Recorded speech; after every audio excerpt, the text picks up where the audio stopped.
Hello friends, you are welcome to Sky Limit Institute of English. Today we are going to learn chapter number 41 Active Passive Voice. વિદ્યાર્થી મિત્રો, સૌપ્રથમ આપણે active passive વોઇસમાં સાદા વર્તમાનનું એક્ટિવમાંથી પેસિવમાં ફેરવતા શીખ્યા, ત્યારબાદ સાદા ભૂતકાળનું એક્ટિવમાંથી પેસિવમાં ફેરવતા શીખ્યા અને હવે આપણે સાદા ભવિષ્યકાળનું એક્ટિવમાંથી પેસિવમાં ફેરવતા શીખશું. તો સૌપ્રથમ સાદા ભવિષ્યકાળને ઇંગ્લિશમાં શું કહેવાય? તો કે સિમ્પલ ફ્યુચર ટેન્સ. શું કહેવાય? Simple future tense. હવે એમાં આપણે સૌપ્રથમ જોશું પોઝિટિવ સેન્ટેન્સ સ્ટ્રક્ચર એટલે કે હકાર વાક્ય રચના. પોઝિટિવ સેન્ટેન્સ સ્ટ્રક્ચર એટલે કે હકાર વાક્ય રચના. એની અંદર સૌપ્રથમ એક્ટિવ વોઇસની વાત કરીએ તો જે ટેન્સમાં આવતી હતી એ જ વાક્ય રચના મુજબ કરતા, સેલ અથવા વિલ, મુખ્ય ક્રિયાપદ એટલે કે V1, કર્મ, અધર વર્ડ્સ. ફરીથી જોઈએ, કરતા, સેલ અથવા વિલ, મૂળ ક્રિયાપદ, V1, કર્મ, અધર વર્ડ્સ. પેસિવ વોઇસમાં જોઈએ, કર્મ, સેલ અથવા વિલ, બી, V3, બાય, કર્તાની કર્મ વિભક્તિ અને અધર વર્ડ્સ. ફરીથી કર્મ, સેલ અથવા વિલ, બી, V3, બાય, કર્તાની કર્મ વિભક્તિ, અધર વર્ડ્સ. હવે જોઈએ ઉદાહરણ. એક્ટિવ વોઇસનું ઉદાહરણ જોઈએ. They will play cricket in ground. They will play cricket in ground. તેઓ મેદાનમાં ક્રિકેટ રમશે. પેસિવ વોઇસ બનાવીએ તો જે ક્રિકેટ છે એ કર્મ છે એટલે વાક્યની શરૂઆતમાં આવી જશે સૌપ્રથમ કર્મ ક્રિકેટ. ક્રિકેટ સાથે શું આવે તો કે વિલ બી, ત્યારબાદ ક્રિયાપદ પ્લે છે તો એનું V3 થાય પ્લેડ, ત્યારબાદ બાય, પછી કર્તાની કર્મ વિભક્તિ એટલે કર્તા તરીકે એક્ટિવ વોઇસમાં ધે છે તો એની કર્મ વિભક્તિ શું બને? ધેમ, એટલે બાય ધેમ, અને ત્યારબાદ ઇન ગ્રાઉન્ડ છે એ વધારાના શબ્દ છે તો એ એમને એમ મૂકવાના રહેશે. તો વાક્ય શું બન્યું? Cricket will be played by them in ground. Cricket will be played by them in ground.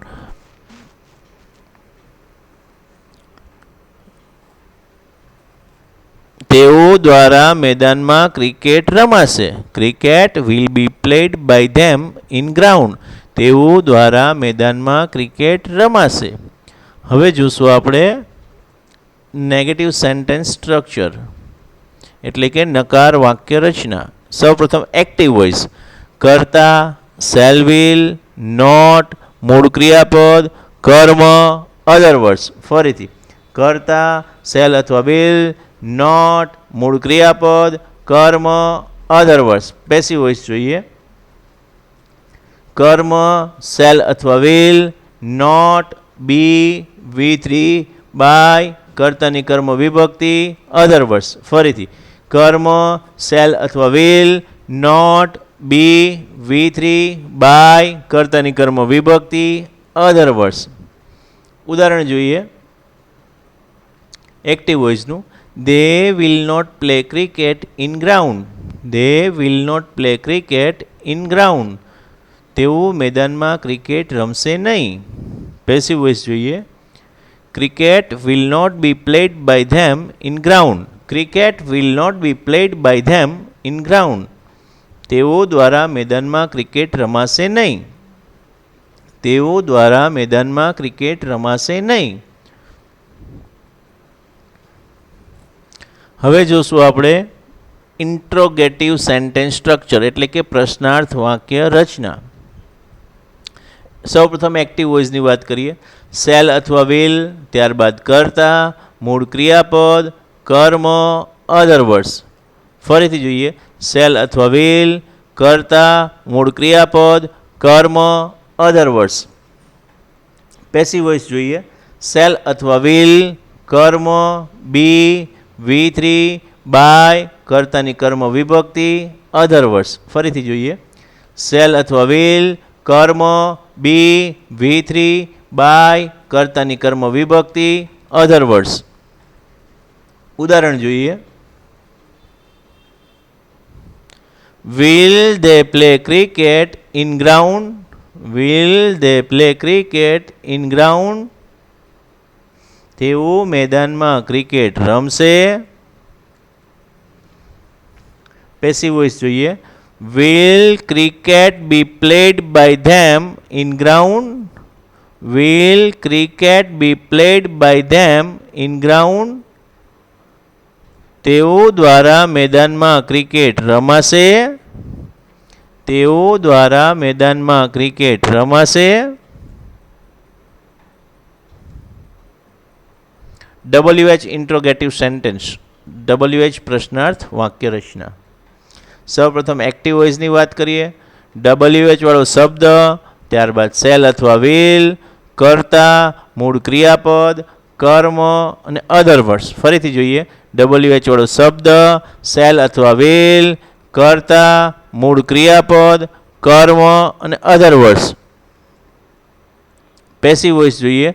WH વાળો શબ્દ, સેલ અથવા વિલ, કર્મ, બી, V3, બાય, કર્તાની કર્મ વિભક્તિ અને અધર વર્ડ્સ. ફરીથી જોઈએ પેસિવ વોઇસની. WH વાળો શબ્દ, સેલ અથવા વિલ, કર્મ, બી, V3, બાય, કર્તાની કર્મ વિભક્તિ અને અધર words.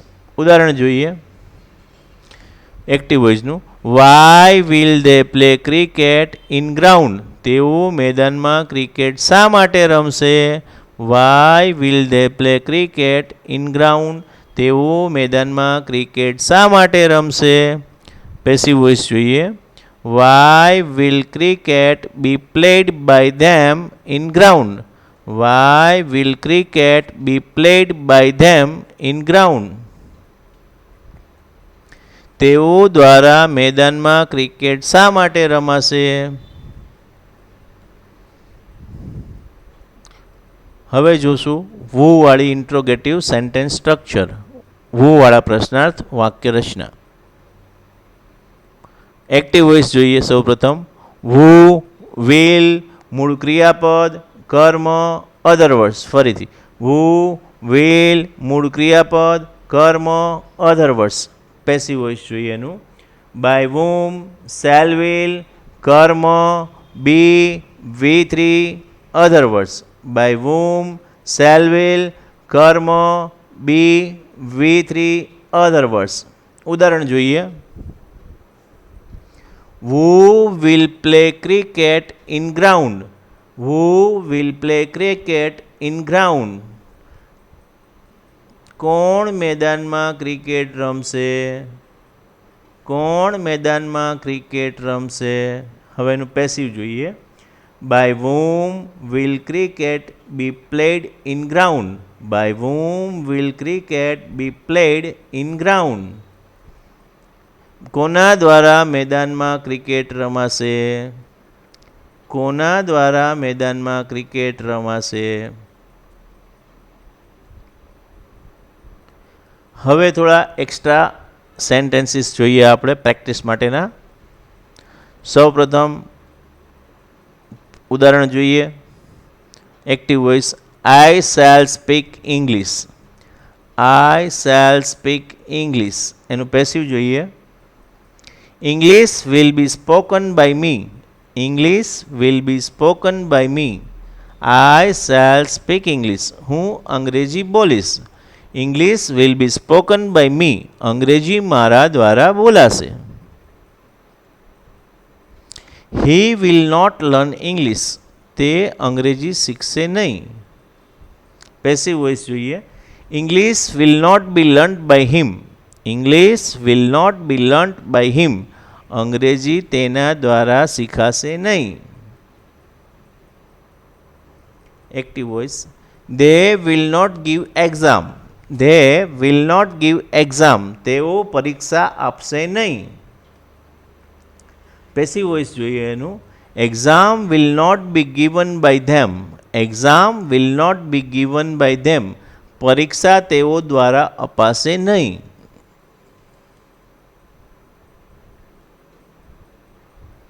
Active voice. Will you drink tea? તમે ચા પીશો? Passive voice. Will tea be drunk by you? Will tea be drunk by you? તમારા દ્વારા ચા પીવાશે? Active voice. Where will you learn English? Where will you learn English? તમે ક્યાં અંગ્રેજી શીખશો? Passive voice. Where will English be learnt by you? Where will English be learnt by you? અંગ્રેજી તમારા દ્વારા ક્યાં શીખાશે? Active voice. who will meet her in class? who will meet her in class? કોણ તેણીને ક્લાસમાં મળશે? Passive voice. by whom will she be met in class? by whom will she be met in class? કોના દ્વારા તેણીને ક્લાસમાં મળાશે?